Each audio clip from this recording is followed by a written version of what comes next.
সন্ধ্যা 7:30 নাগাদ একটা হঠাৎ করে খুমলুঙের যে মোটর সিন্ডিকেটটা আছে ওখানে কয়েকটা বাইক রাখা ছিল।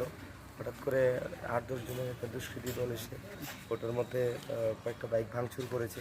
ভাঙচুর করে ওরা তৎক্ষণাৎ এখান থেকে পালিয়ে গেছে। তো সাথে সাথে পুলিশ ইন্টারভেন করেছে, সাথে সাথে আমাদের ফোর্স এসেছে। আসার পর আমরা এখন দেখছি রেগুলার কী করা যায়, এটা এখন ইনভেস্টিগেশন চলছে। স্যার কয়টা বাইক ভাঙচুর হয়েছে? এখানে প্রায় 3টা বাইকের মতো। এই বাগের মালিক কে বা কারা এখানে ওটা ইনভেস্টিগেশন চলছে, আমরা দেখছি। এখন আমরা এগুলো জাস্ট ইনিশিয়াল স্টেজে আছি, আপনাকে এটা পরে জানতে পারবো।